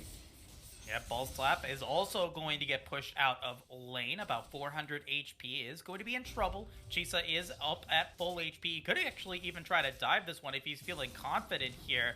Oof. A lot of damage. Down again to about 300 HP. Magpie's going to roam again to the mid lane as we get the rotation. Resilience there as well to go up against Wonderworld. But pay attention to these Tear of the Goddess items. Wonderworld already picking up the Archangel's staff. 198 stacks on Sir Grinds' tier as well. The tier tax has been paid, and we're looking to see those items get evolved into their upgraded versions. The Seraph's Embrace, the Moramana, when those get unlocked for LMG, they are going to have control of the Rift for a period of time, and at that point, I want to see them really take advantage of these big power spikes that they get in the next couple of minutes. Want to see them really prep for that. They've got the Rift Herald as well to just continue to funnel gold into the mid lane or potentially into the bot lane. So, while it is a slight gold lead so far, it is still anybody's game.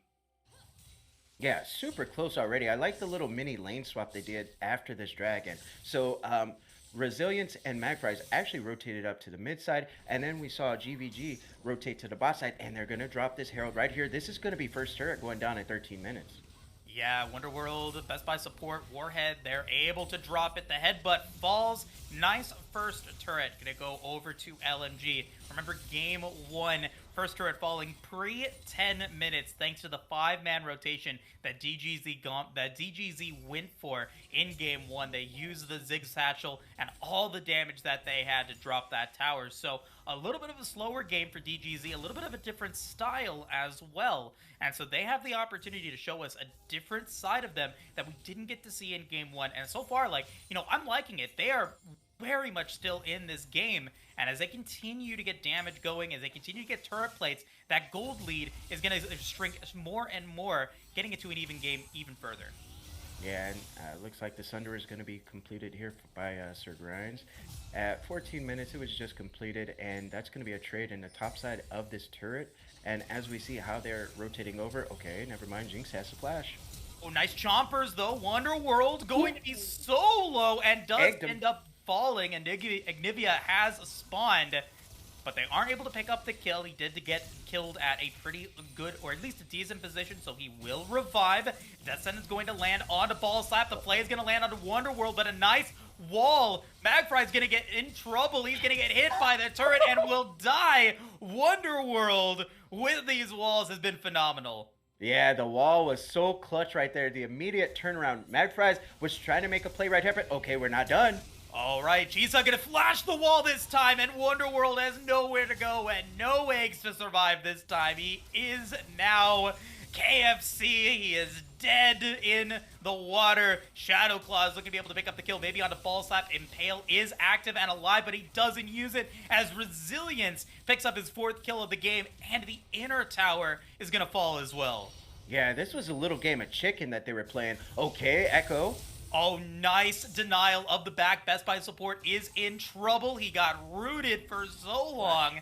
and he's now looking to maybe go for it. Flash is going to get used. Best Buy support has Flash as well, but he hits the Dark Binding, and Flash gets used for nothing. Oh man, that feels bad. GVG was like, "Oh, I got you, bro. I got you." And then, yeah, no, Best Buy support's just like, "No, you don't. You never had me, bro." And Best Buy support didn't actually trade flashes there either. So nice patience, nice. What is that called? I don't know. He's got ice in his veins, where he doesn't flash, he doesn't panic or anything like that. But what I was gonna say was both of these teams were actually trying to trade. They were making a really weird play that we don't see often in this meta. It's like season 6 style stuff where you're saying, hey, we're gonna go ahead, push down the top side, you trade it down with the bot side. They did that for as long as they could, and Echo might be caught out here.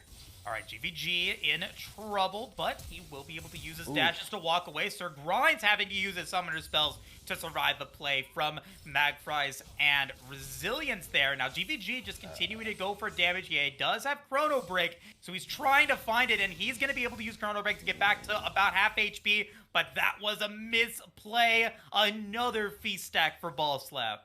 Yeah, he just waited too long right there. And maybe he thought that Magfries on this threshold was going to be actually rotating over and dropping the lantern, but that didn't happen. It was already too little too late as this dragon spawns in 5 seconds. All right, Sir Grind's going to be dealt a lot of damage, and Jisa's going to take the kill. Senpai's going to be able to use the Get Excited passive to get away. Death Sentence going to land into the Impale. Warhead going to be the target, and he gets shut down. And Nivea is so low, but the wall is there. The box was used from Magfries, and another Death Sentence into the flay. Huge plays from this Thresh as we get a double kill for Shadow Claws. We've got another kill for Ball Slap, though, as he takes down Magfries. Wonderworld is the target, and he picks it up. A triple kill for this Garner, but he is not done yet. The Scorpion wants Ball Slap. He wants the Cho'Gath. He's going to get the slow. He's going to try to go for the stun. Can he get it? He does, but that is one tanky dinosaur, so he will be able to back off, but maybe not. Ball Slap in trouble once again, this time by GVG.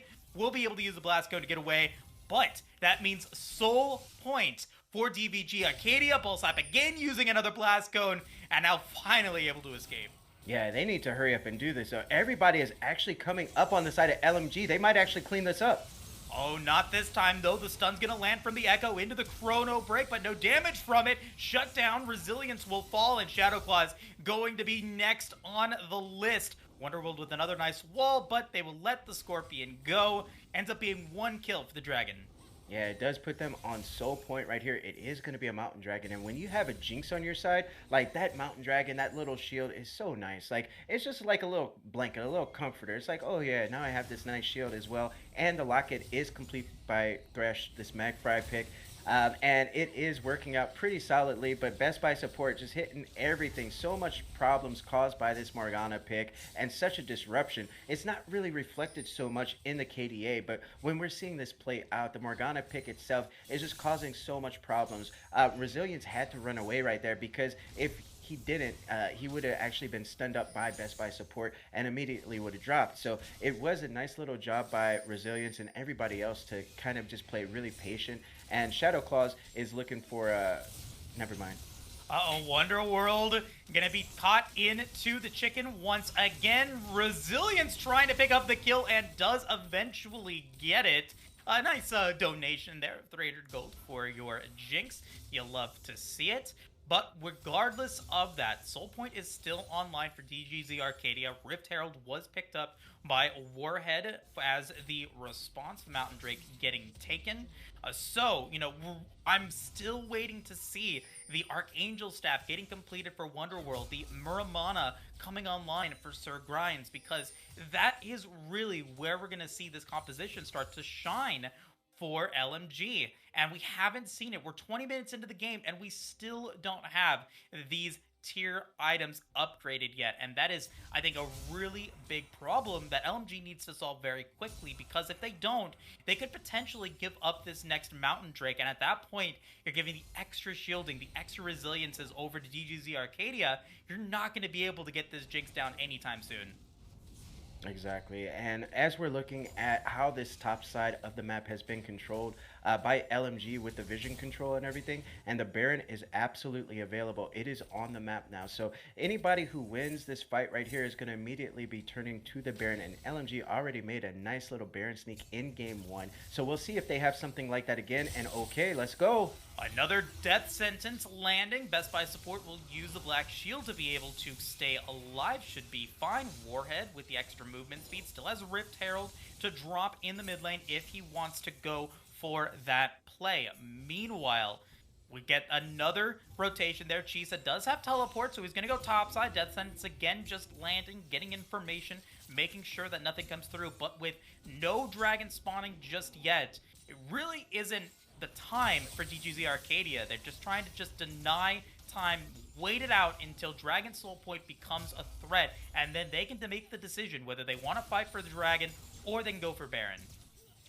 Yeah, and LMG is trying to posture around this Baron, clearing out vision so that, you know, maybe they can start up a sneaky one again. I will say, the way that they are playing around this Anivia pick, who I felt was actually kind of styling on GVG early on, it's really not, they're not playing around the Anivia the way I would like to see. I feel like the Anivia pick had been doing so much work, so much pressure being put out by this Anivia pick, and each time Anivia's died, it's because essentially the side of DZG just wanted it more. They sent more members to wherever the Anivia was, and they just dove. And I feel like the backup needs to come from LMG. Like, you got to back up your boys, right? And it's not really happening too much. They're playing around this Ezreal pick decently, and the Cho'Gath as well, but not so much the Anivia. Uh-oh, Wonderworld in trouble, using Flash to try to survive it. Will he be able to? He's going to use all of his combo to drop the damage, but is still trying to run away. Teleport's also going to get used. Ball Slap looking to be able to stop DVG #1. He's got to flash away. So that is big. Many Summoner spells used over on the side of LMG. A 2-for-1, I think, Summoner spell trade in favor of DZG Arcadia. Yeah, I mean, Echo put out a lot of pressure right there, burning the flash and TP on the side of LMG. Has to actually spin the flash to get over the wall to get away from Ball Slap so it didn't get turned around on him. Pings are going down on this Drake in 30 seconds, and it looks like LMG is already here with so much vision control. So maybe the side of DZG just wants to try to burn down Baron. They're split pushing top. They're putting out a lot of pressure on both these lanes. So we'll see what happens on this one, because this might be spicy. Yeah, Shadow Claws, resilience, they've also shown topside as well. So that does mean that they are seeding this dragon. A death sentence is going to land onto Wonderworld. He's in trouble, and he doesn't have revive. Will fall. Resilience picks up the kill, and that is big. They decide not to go for Baron, but they instead say the inhibitor is the target, and DZG Arcadia, they get what they want. They get the inhibitor. They traded for Dragon, but that is such a big play for tempo here for DZG Arcadia. Oh yeah, that was actually kind of crazy. Really nice heads up play on the macro, and okay. All right, Magfries, I think he's gonna just die here. Yeah, he's being abandoned. He backs in a wrong spot. Naughty Thresh will die for his sins. But regardless, though, Cursive, like, that is a major play for Arcadia. They tempo swing it so in their favor with that inhibitor topside. Yeah, they know they don't control this bot side. We can see it on the minimap. All that vision is controlled by the river side, by this LMG side around this river. So essentially, DZG just was like, yo, we're not even going to contest it. I got to say, like, the vision game by LMG is actually sick because the top side is controlled by them as well. Like, they are putting out all the stops. Everybody's getting involved in this vision game. And now we're looking at invades into this top side of DZG. So they are basically trying to find a pick right here so that they can start up a Baron or something like that. If you start up Baron right here, guess what? DZG lost control of the vision when they were going for that top play. So I think this might just be another sneak. Oh, no, Jinx Rocket. Yeah, they do see it, but this is the fight that LMG wants. They've got the Archangel Staff unlocked. They've got the Muramana unlocked. Can they make it happen? Shadow Claws is going to be the target. He's going to get hit. He's going to get rooted, and he's going to get shut down. This is exactly what LMG was looking for. The mid-game power play with these items getting unlocked, and they sure as heck get it. Baron will be their reward, but what do they get? Or what do they have to pay for it? They lose the outer tower mid lane, and they're going to lose the inner tower mid lane for this play. Will they lose any more? It doesn't look like it, but yeah, Baron secured for LMG. Yeah, this is why vision control is so important. LMG, this is 2 games in the row where we've seen this superior vision control absolutely just enable them to get a Baron. I'm not going to say that last one was free, but it was pretty darn close. They said, hey, you have to come to us right now. You have to try to check something. As soon as that Jinx rocket spotted them out, it said, hey, you guys have to challenge this Baron. Otherwise, we're just going to take it like we did in game one. And you saw how close that game ended up being, even though DZG had such a commanding lead early on. And once again, we're seeing it again where they are trading objectives. They're making such great macro calls on both sides. DZG says, hey, we can't win this fight a man down. Let's see what we can get in the mid side. And now they're trying to stare down the barrel of this inhib tier 3 in the mid side as well. So I think this is going to be another game that's coming down to either Dragon Soul or Elder Dragons, and unless DCG just magically ends like they did last game. But overall, I want to say LMG, the vision control and their shot calling have been so impressive to watch. Yeah, they know that they run the Rift right now with the Baron, regardless of the Baron. Like, again, I want to emphasize the power that Surge Rhines and Wonderworld bring to a team fight right now. The extra damage that Muramana provides, the extra damage that Seraph's Embrace provides is definitely super important. So they know that they have a limited time window to win this game, and they are doing what they can. And it looks like they maybe are trying to go for a little bit of a base race here, Cursive. As the inner tower goes down in the bot lane for LMG, they're going to pick up the DAGZ top lane of inner turret, and maybe even a little bit more. Death Sentence is going to land onto Ballslap. They're looking to use these Baron of minions and the Baron of damage to make it happen. So much damage from this Jinx. He picked up 2, trying to pick up a 3rd, but cannot make it happen. What a play from Resilience as they stalk this push. Meanwhile, over on the top side of, or the red side of the Rift, LMG is in trouble. They are about to lose another inhibitor. Teleport getting used defensively from Ballslap. They pick up the inhibitor, but Ballslap is so low. Can you stop that? Magfries against Wonderworld here at the blue inhibitor top side, trying to do what they can there. Now Ballslap is in trouble, getting hit by the collateral damage. It will be 1-for-1 as Grides takes down number 1. But the inhibitor, most importantly, does not fall against Arcadia. They keep the inhibitor alive for now. Magfry's trying to do what he can. The inhibitor will eventually fall, but it's 2 inhibitors to 1 right now in favor of Arcadia. Wonderworld's in trouble, trying to be able to survive. Resilience is gonna survive. What a death sentence from Magfry's, keeping this Jinx alive. The shutdown against the Anivia, but the fights aren't over yet. Cursive, Chisa in trouble, trying to run away from Best Buy support with this Aurelia. He's gonna flash in, gonna miss the Dark Binding. He's gonna use the Chains of Corruption. Chisa's gonna fall, but can he bring anyone down with him? No, he cannot. Man, what an explosive couple of minutes here. Yo, everybody is invited to these fights. If you want to get on the scoreline, you better get in on the side lanes. Look at how this is happening, and Resilience on this Jinx pick is absolutely popping off. Such a huge threat, and look at this. They're not done fighting. This is for Dragon Soul. Okay, Best Buy support is low and gets killed by number 1. Grinds is the next target with the extra damage. The death sentences from Magfries continue to be so good, and Warhead has to run away. That's Dragon Soul for Arcadia.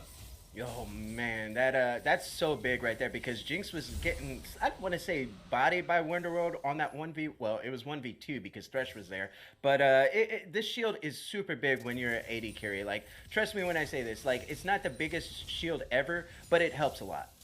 Yeah, and the extra just resistances are so important too.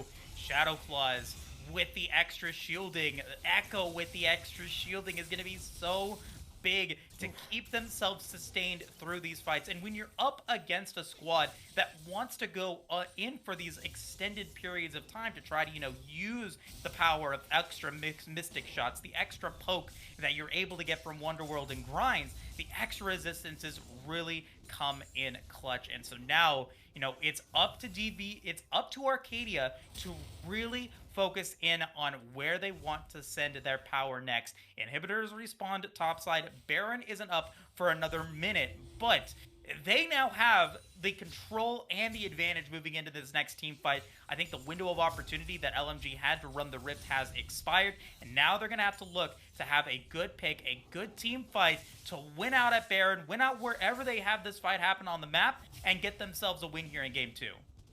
Yeah, absolutely. And the way that Magfries is playing on this Thresh, protecting resilience on this Jinx pick has been, I would say, it's pretty good. Okay, fighting in the mid side now. All right, not any time to waste. Grinds is going to get impaled, and there's the Ezreal going to eventually fall. Teleport's going to get used as well from Chisa, but not before Resilience gets shut down. Shirelia's getting used defensively to make sure that Warhead and Best Buy support are able to survive and defend the siege mid lane. Chisa, GBG number 1, they still have siege damage, especially with the Lich Bane on this Echo, and the mid inhibitor tower goes down. Magfries again with another death sentence into the play. The Black Shield will get used defensively, and now Chisa using the collateral damage to get away from the damage from the Glacial Storm. But a huge stun from number 1 is going to be able to make him number 1, going golden for the Anivia, but it is not the Golden Goose. It is a dead chicken, a double kill for GBG number 1, and that is going to do it.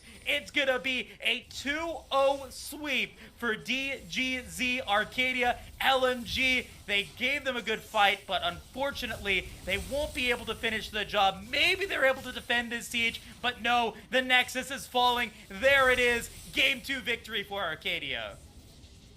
That was actually kind of sick right there. And who would have guessed this was gold? There were some high-level macro plays, decision-making coming out from both teams right here. And the way that it was executed down the stretch was hyper-impressive to watch. You might say, like, oh my god, there were mistakes. Like, I don't think there was as many mistakes as, like, maybe people might have thought going into a game like this with gold teams. Like, that was really, really clean right there. The decision making coming out from LMG and DZG around these big objectives were so big. And this time DZG is actually the team who tries to start with the dragon stacking. In game 1 it was LMG. Didn't work out quite as well. This time DZG says, hey, you know what, we have this, and we have this Jinx who is really popping off right here. And it kept coming down to these trades of objectives, trades of kills, and it was very cool to watch, because we can look at the gold right here and see it's only a 100 gold advantage for the side of DZG. So hats off to these two teams. And that was only week 2. Like, imagine what happens at the end of the season when playoff starts. These teams are going to be putting up some bangers on this Aegis week, or Aegis AVG league. Oh yeah, I mean, if this is the competition that we're going to be getting for the entire split here, Cursive, I'm super excited to see how the rest of these round robin rounds are going to play out. It ends up still being a 2-0 victory for DZG Arcadia. That is a mouthful, and I keep on trying to say it correctly, but I know I've said it incorrectly a couple of times here on the cast. Too. But I mean, I'm like blushing. Magfry's death sentences in that game were so clutch. You have to appreciate how powerful he's been here throughout this series. The Dark Bindings were on point in game 1. The death sentences were on point in game 2, and he really helped carry his team into a victory here. 15 out of 22 kill participation, was really involved in these fights and really performing well. But I have to say, LMG, they really gave us a show that could have gone their way, but unfortunately they got outplayed in the minute details, the macro game, like you said, and it gives Arcadia the victory. But that doesn't mean that LMG is a bad team. I think that they performed really admirably here in this 2-game series. Yeah, I thought they played great.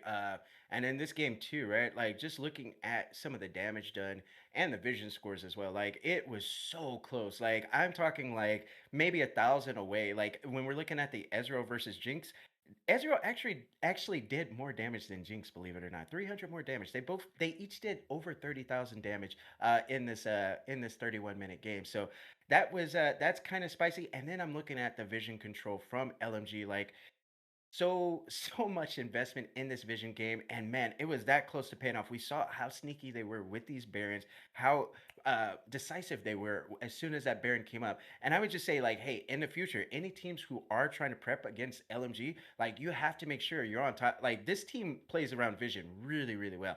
Everybody was contributing, and I want to say, like, DZG, like, their players were absolutely putting in some work in the Vision game as well. LMG is just a tad bit better, and yeah, going into this next week and weeks to come, I feel like both of these teams are going to be teams to watch. Definitely, definitely for sure. It does look like we have a an interview on the way. Shout out to our producer Seema to be able to get everything figured out there. But yeah, I mean a really solid performance from both teams and a really solid, a really solid series. Cursive. I don't think that there really was any real complaints. It was not one sided for the entirety of it. Mhm. Yeah, we're ready. I'm ready for an interview. Let's make it happen, man. Cursive, I gotta say, like, I gotta ask you really quick, a favorite moment of the series? Favorite moment of this series would be probably one of the either the first Baron sneak or the second one. I felt like both of those were like, in my opinion, as somebody who really likes these sort of things, that was my play of the game. Yeah, definitely for sure. Like I said, my player of this entire series, the MVP of this series for me was Magfries, and we got Magfries here in the interview hot seat. Thank Magfries, you, thank you. congratulations on the win, man. You were phenomenal to watch. Thank you. Not gonna lie, I'm a little nervous. I'd never been like interviewed because I didn't do too well last split when I was playing.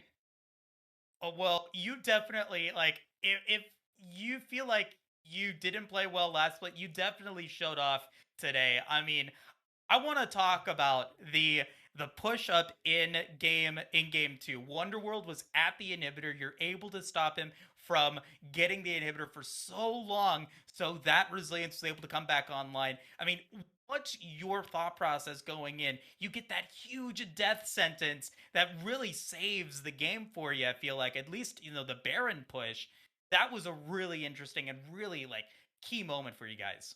Yeah, I think the biggest thing that we were talking about in that is that we had Chisa, Shadow, and GVG, the Grave Skarner, and Echo all trying to. We didn't know if we could end or not. We didn't know who had fully backed. So I was just trying to stall, and I was really willing to put my life on the line if need be. And Nivea was still very annoying because I thought she had backed. So I was trying to just clear waves, and then she just appeared back on my screen. But I mean, whenever you try to wall somebody with flash, and I just flash over and she's still chasing me, it's easier to peel her off of an inhibitor.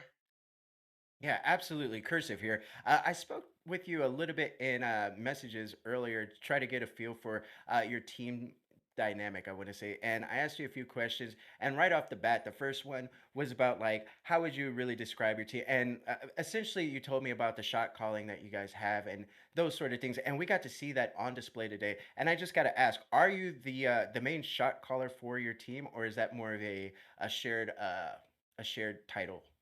Uh, well, the way we work things out, it's just how like things ended up working whenever we were like experimenting in scrims. Mhm. Is we have Resilient or Rezi Sama Senpai, which he changed his name, and we don't got to get into that one. Uh, he's like the primary shot caller when it comes to like our early game Ooh. plays. The top dive in game one early on, that was his decision. That was dope, by And the way. I forgot about that. That's my thank play of the game. That was so sick.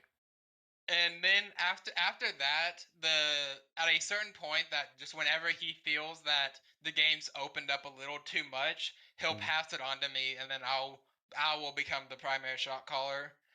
And I mean, it's really easy, and for our team to be a shot caller when you have the strong laners of Chisa who feels like he can win every fight, even whenever he's 1v5. Which I mean, we saw last week on his Olaf, Uh, and GVG is just such a solid laner, and I mean, he does things without even saying anything, and it's still shocking he comes out and fights.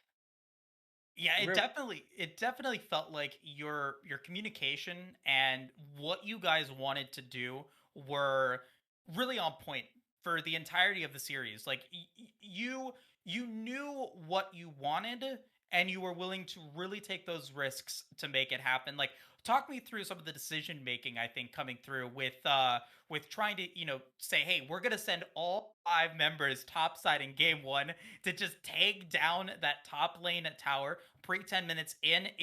Are these strategies that you guys practice, or is these like on the fly ideas that you guys come up with and you just are reacting to the state of the game?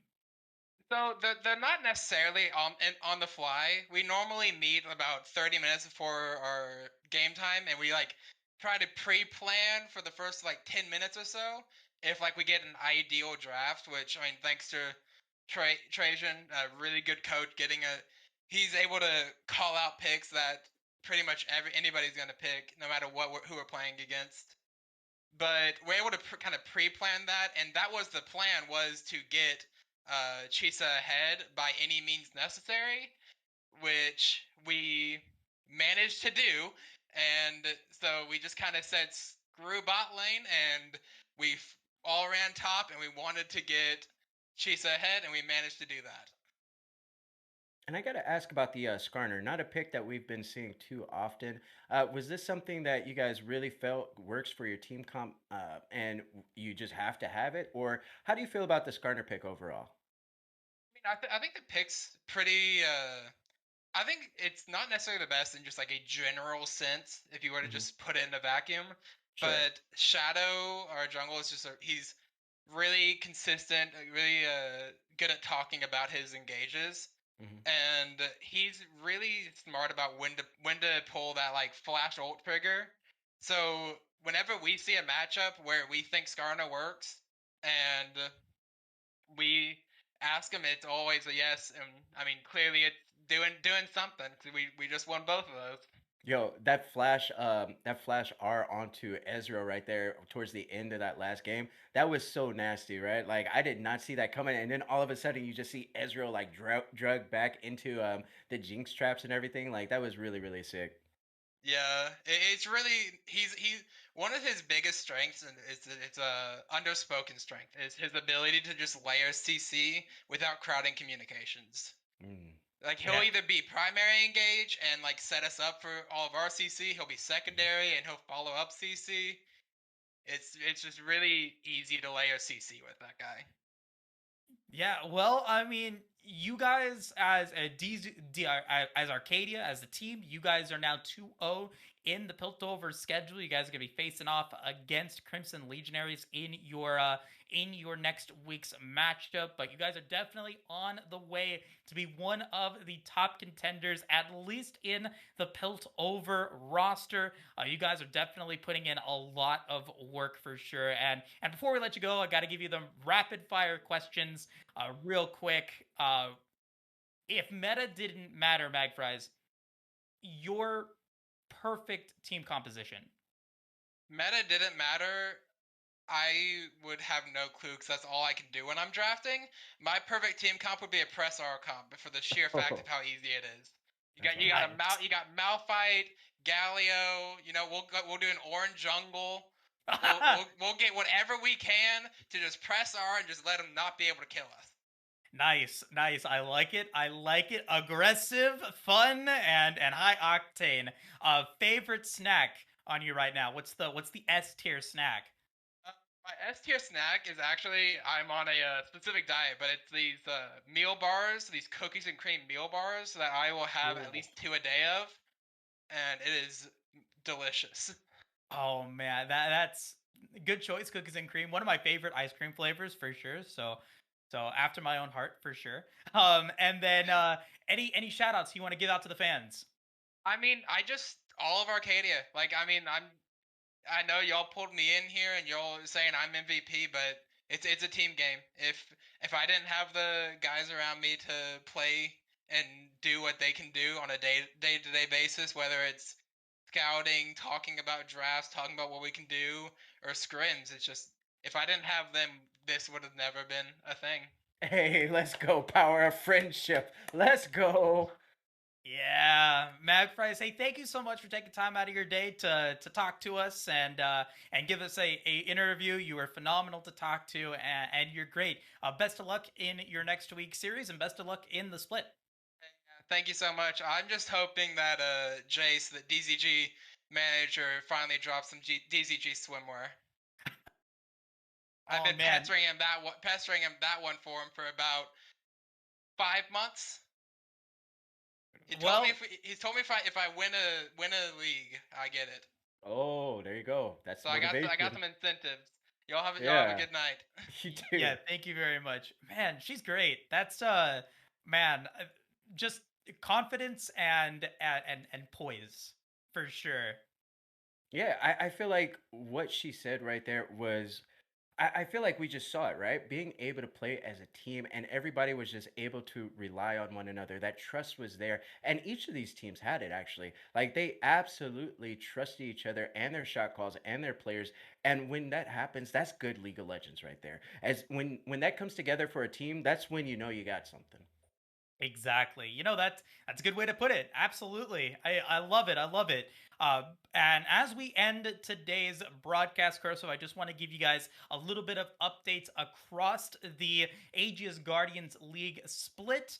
As we saw on stream, DGZ Arcadia was able to take the 2-0 win against Literal Monkeys Grass. They are 2-0 so far in the split. Alongside Clown Gaming Gotham, who was able to take a 2-0 win against Team Ambition Solstice. Crimson Legionaries also with a 2-0 sweep against Glacial Omen. They will advance their standings to 1-1 over on the Piltover schedule. Over on the Zon schedule, Imperial Gaming able to take a 2-0 victory against the Grin Wannabes, and Omega Gaming Apex also able to take a 2-0 sweep against Tasa Blue. So Omega Gaming Apex and Imperial Gaming 2-0 in those standings so far for the Zon League, shaping up to be a really exciting split for sure. Cursive, you don't want to miss it because next week we're gonna get Team Ambition Gambit, who is currently 1-0. We'll see if they are able to take it to a 2-0 series so far, going up against Omega Gaming Apex, who is 2-0 moving into week 3. Ooh, I don't want to miss that. What time should I be here? You should be here at 5 p.m. PST or 6 p.m. Mountain Standard Time, 7 p.m. Central, or 8 p.m. Eastern Standard Time over at the Aegis channel. Should be a ton of fun. Curse, before we head out, any last words? Make sure you guys swing by Monday at those same times as well and check out the AVL League, and I'll be casting with Gordo and Sim again. Yeah, I got to make sure that you're doing that. And also shout out to our producer, Sims. Really, really thank you for doing what you do. You're great. Don't let anyone tell you otherwise. But with that being said, that is going to be the conclusion of the Aegis Guardians League Week 2. On behalf of all of the players, the coordinators, and the Aegis staff, Cursive, Sim, and myself, this has been Aegis Guardians League. Have a great night, everyone, and take care.